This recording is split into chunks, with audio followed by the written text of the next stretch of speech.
પ્રદેશ ભાજપ પ્રમુખની ઉપસ્થિતિમાં ત્રિદિવસીય બોટાદ જિલ્લાના પ્રશિક્ષણ વર્ગનો પ્રારંભ થયો. નોંધનીય છે કે સમગ્ર પ્રશિક્ષણ વર્ગ કાર્યક્રમને લઈ મીડિયાને દૂર રાખવામાં આવ્યું હતું.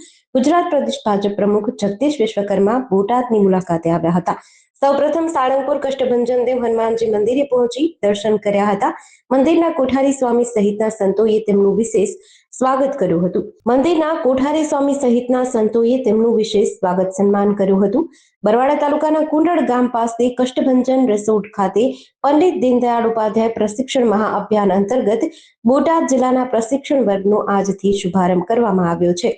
આજથી 3 દિવસ જિલ્લા ભાજપના હોદ્દેદારો અને આગેવાનોને તાલીમ આપવામાં આવશે. પ્રદેશ પ્રમુખ જગદીશ વિશ્વકર્મા, કેન્દ્રીય મંત્રી નીમુબેન બાંભણિયા, પ્રદેશ ઉપપ્રમુખ ભરત પંડ્યા સહિતના હોદ્દેદારો અને અપેક્ષિત શ્રેણીના આગેવાનો ઉપસ્થિત રહ્યા હતા. મીડિયાને સમગ્ર કાર્યક્રમથી અળગા રાખવા પાછળનું કારણ હજુ સુધી અકબંધ છે. જિલ્લા ભાજપમાં ચાલી રહેલ આંતરિક વિખવાદ અને જૂથબંધી કે અન્ય બાબતે મીડિયા સવાલ ન પૂછે તેને લઈને મીડિયાની સૂચક બાદબાકી કરવામાં આવી હતી. જેડીસી ન્યૂઝ સાથે ચિંતન વાગડિયા, બરવાડા.